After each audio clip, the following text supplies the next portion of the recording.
Fatalo fatu ila ufafonga anga Samoa nei fo e sofo malo le soifua. Le tautua fai pea lau Samoa Entertainment TV mai Samoa ai usi mai al fafonga fa opoponga wana tamua ia nei aso. Elena ultima ita ifatu solo fa profesa ya pali isia fikao. Na ia fola il fa amsinonga o le ti Apollo na fa ososo ya teia. O papali iolo moli e leo le fasio tangata ne wala tau mawatu le tino maliwal profesa mai amli ka Samoa. Ilona maota i vaivase i le lua masina talwai. Peitai, o le afo iwa moli maumaya i le pule nu o le fio anga o fasta ota. I le faatal noanga ma le Radio Samoa New Zealand na ua maliu faafo se ia neai le leo ilo lato nu. Masau no le pule nu. O fainga ale ali o le lalulangi. Polti Apollo e pe ona tutupu a ia mea. Ya batu e foi malu tuanga o le afusa tau faafonga ia la husa tau matau si anga ua. E tau tamali po se anga fatua pua ua. Papena ona atangia i le fo ia lo le nu ia e le fapea o le nu una fapea e fai atu ia o le tangata ia maona ia manatu. Le fapea o fai atu le nu ia le fatino ia tūranga ia e peta ia ni ia o whainga la vale li e lala. Ia le wafua ia le wa tupu maria ia nei vai tau le sofuanga tato iai ia talo ho o wa fai masuo si o mato nu nei ia fa mai se ma fa ma fana le nganga le tua ia inga o le fono le ala fiu anga fasta uta e wi ina sau no le pule nu ua ta atia ile fa amsinonga peta ia le otu ua ile la tau fa ai unga o le savali ile ala o le tau le alea o lo la tau nu o mo lia le fasiu tangata ele ngata ile fa savali ai nei ile ala ai ele o ta umai le pule nu se fa ai unga ile ainga pe a le mafai ona tutongi le sala tupe e lima se fulu wafeta la watu atu ia ele nu ole kaule le ale sa kula e mai ai le fa moi ia le wala fo ia tu la fono le alfa unga le al malo ia ole fa unga nu oye ia a mai alona fasalang ia wa o savali le ala ele to e tadia ine tono matunu le langa ato ia o siona inga ia fa pena tutu inga wa ia o ia fa tu por fa la ia a fia ia inga ia o le tasifo o le to fa fo ia inga ma asa tola ma le nu fa taula inga ia la u avele fa salanga e limas wa fetala imas profitara tu pela utu yele pasalanga isi ngale yele tawle alen tu por favla watangia mai foi ile fatal noanga la malea le fola si ai nei ile ala o tapenanga o le ifonga fasta uta mo le ainga o le leo ele ngata ina fai saonga i tonga ai o le tupe o fola o ate lus flua fetala mo le fa mo le nu ul vai fo Leana ia moli mau ilana saunoanga whaalawa i tele. O whainga leli o lalangi e pe ona tupua ia mea. O fola fo i pule nuu i tangata o lato nuu. E so ona sau i lunga so ta inga tele vave a wha maonia e se fulu a fetala. O lo ia tautino fo ili whaataloanga sa wha e tete lava le nuu ne ia whaina seisi ile sa ilinga o le tau le lea. Ai sa lato tau mawhai lava pe ta ina whaate ia le nuu na ua maua ai na mawala vai leo i uta.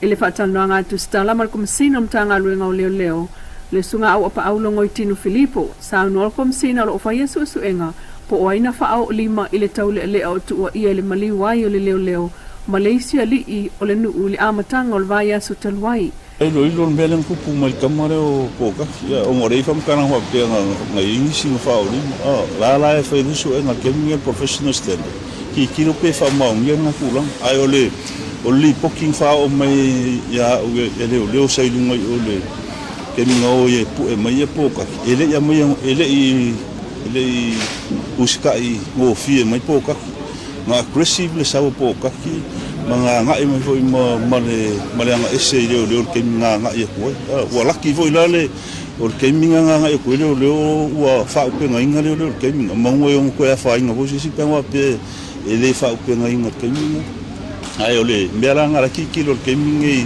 in fa pe nga fa o lima ya kemi nga le fa o su nga kulang Inisio tala o le tala tuliloa O le masina le au kuso o se masina pisi mo le sa iringa maloa Samoa i New Zealand.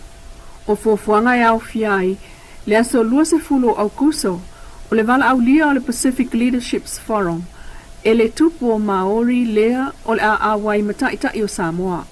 O le taimi mua le nei le fitus fultau sanga talu o na nga i maitangata Pasifika, manonofo ia o te roa wa yeise vala au lia mai le tupu matangata Maori.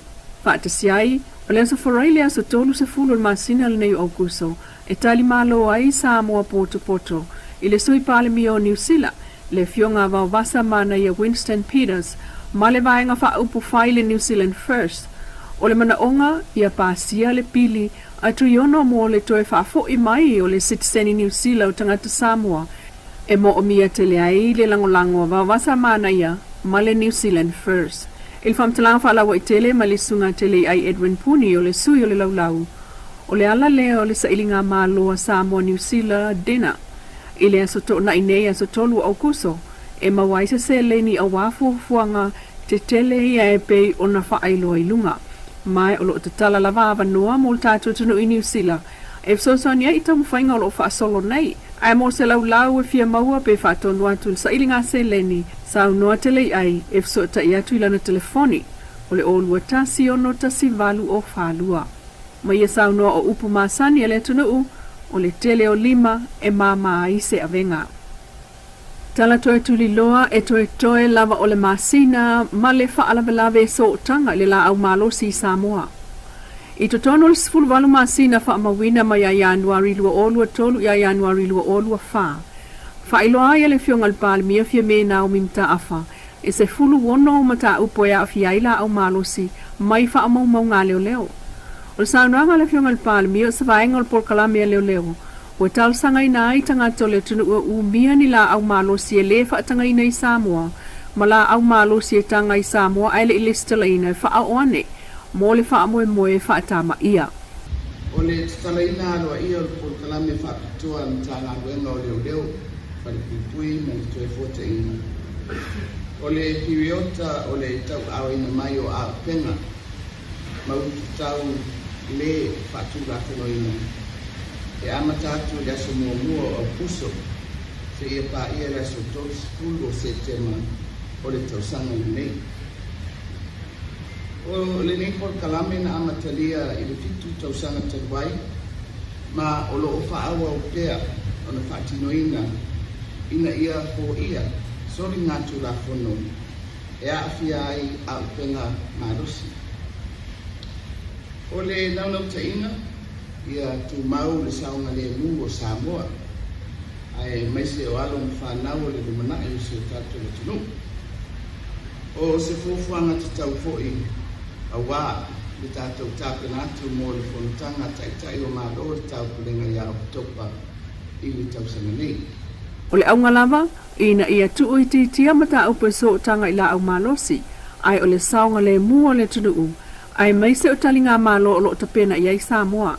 E lua masina atu atoa lava lea ua awawa ne ai la au malosi le ofisa o leo leo. Pei tai o ta ua le tātou pa a ngai ei fo i tangata, e ono mumusu e avane a upenga mtautia.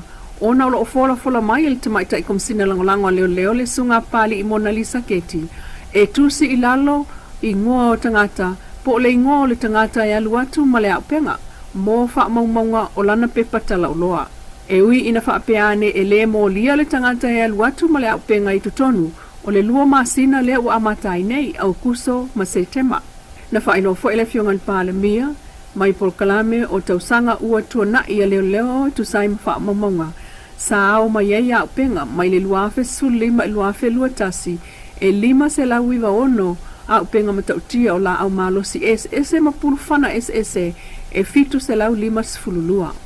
O le saunga le mua tātou tangata lena ave i eil whaatau le fiongal palmia, ai mai sa o saunga le mua fo i usunga fono a taita i o malo le tau pulenga le tali malo ai Samoa, le chokom ia o ke topa. Ma ia ngalu lue whaatasi mo le Samoa saunga le mua, e pe ona tu i mai ei pēr mtanga alwenga o leo leo mawhalpui pui. Whaftai lau whafonga le tautua whai pēr le Samoa Entertainment TV mai Samoa, i nei fo i tula, mana tamua.